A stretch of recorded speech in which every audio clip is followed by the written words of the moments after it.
गर्मियों की वो रात रात के चमेली के खुशबू और झींगुरों की आवाज से भरी हुई थी। राजेश और घनश्याम गांव के कुएं के किनारे बैठे थे। उनकी हंसी शांत रात में गूंज रही थी। वो जवान थे, उनके सर में बस शेरदिल किस्से और गांव के किस्से कहानियां घूमते रहते थे। आज रात कहानी सच होने वाली थी। जंगल के किनारे पर बना वो वीरान हवेली। डर लग रहा है क्या घनश्याम? राजेश ने चिढ़ाते हुए कहा। उसकी आंखें चांदनी में चमक रही थीं। घनश्याम ने अपनी छाती फुला ली, बहादुर दिखने की कोशिश कर रहा था।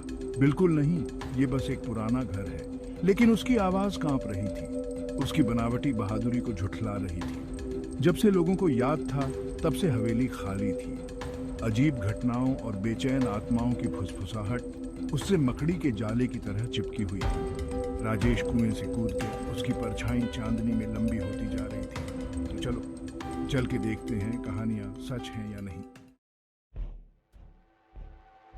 हवेली का रास्ता बहुत झाड़ियों भरा और अंधेरा था, पुराने पेड़ों के सायों में डूबा हुआ। लड़के चुपचाप चले जा रहे थे।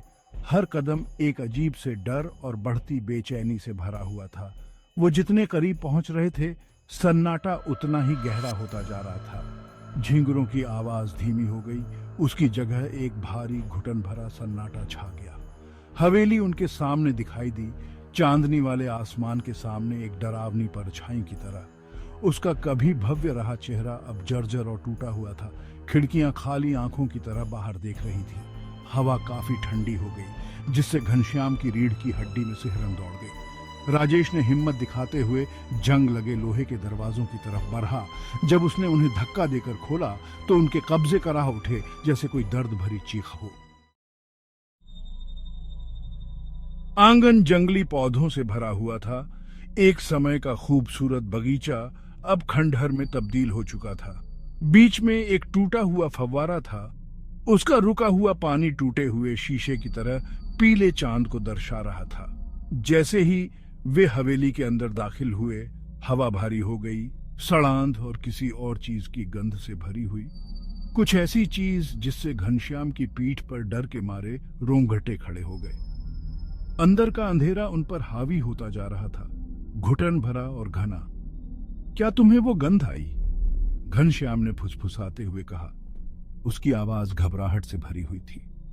राजेश ने हिम्मत दिखाते हुए हवा में सूंघा। ये बस पुरानी लकड़ी और धूल है। चलो, उसने कहा। उसकी आवाज में पहले जैसा आत्मविश्वास नहीं था। वे हवेली से ऐसे गुजरे जैसे नींद में चल रहे हों। हर कमरा भूली हुई भव्यता की याद दिलाता था, जो अब धूल और सायों में बदल रहा था।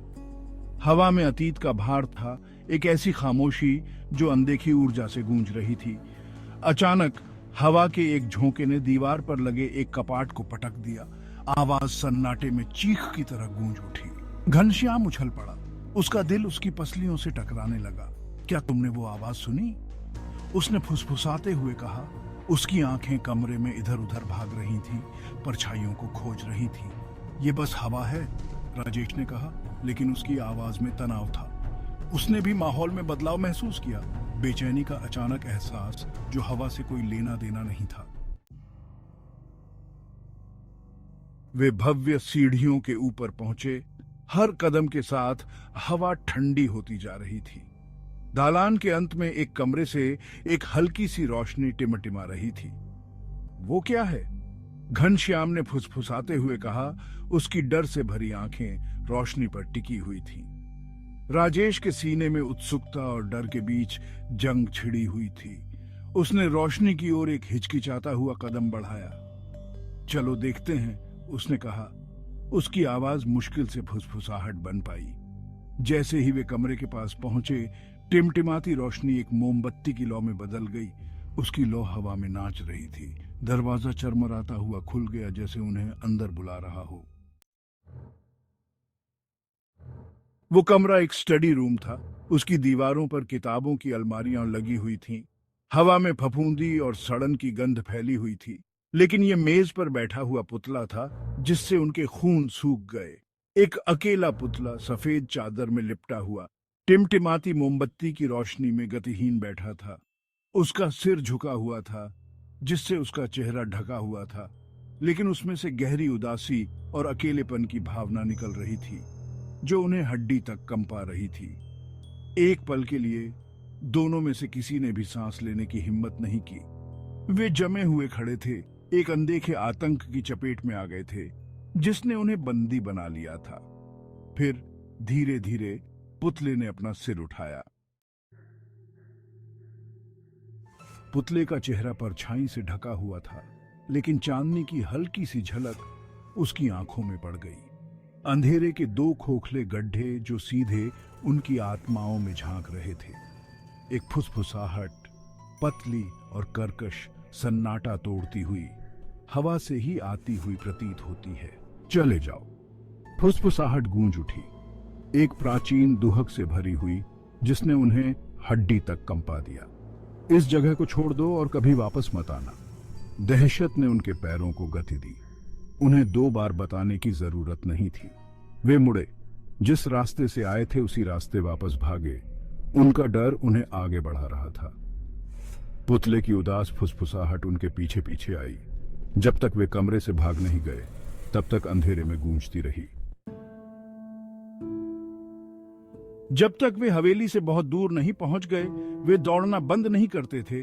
उनके फेफड़े जल रहे थे, उनके पैर आराम करने के लिए चिल्ला रहे थे। वे जंगल के किनारे गिर पड़े, हांफते हुए। मुठभेड़ का खौफ अभी भी उनके दिमाग में ताजा था। चांद, जो अब बादलों की ओट में छिपा हुआ था, उन्हें कोई सुकून नहीं दे रहा था, और उनके चारों ओर का जंगल करीब आता हुआ प्रतीत हो रहा था, जो अनदेखी आंखों और सरसराहट से भरा हुआ था। चुपचाप वे उठे और गांव वापस जाने के लिए लंबी पैदल यात्रा शुरू की। उनकी पुरानी बहादुरी चली गई। उसकी जगह एक भयानक निश्चितता ने ले ली कि कुछ जगहों को अछूता छोड़ देना ही बेहतर है। जब वे गांव पहुंचे तो भोर की पहली किरणें निकल रही थीं, जो पूर्वी आकाश को नारंगी और सुनहरे रंग से रंग रही थीं। उनके गांव के परिचित नजारे और आवाजें पहले कभी इतनी अच्छी नहीं लगी थीं। उन्होंने उस रात जो देखा या सुना, उसके बारे में बात नहीं की। हवेली की याद, ठंडी फुसफुसाहट और पुतले की खोखली आंखें उनके दिमाग में बस गईं। अनदेखी दुनिया की एक भयानक याद दिलाती हैं, जो उनकी वास्तविकता के पर्दे के ठीक पीछे मौजूद थी। उन्होंने एक मौन समझौता किया, डर और साझा अनुभव में बना एक वादा। हवेली का दौरा नहीं किया जाएगा, उसके रहस्यों को अछूता छोड़ दिया जाएगा। साल बीत गए। उस रात की याद फीकी पड़ गई। अंधेरी रातों में टिमटिमाते तेल के लैंप के चारों ओर सुनाई जाने वाली कहानियों और फुसफुसाते हुए बुरे सपने बन गए।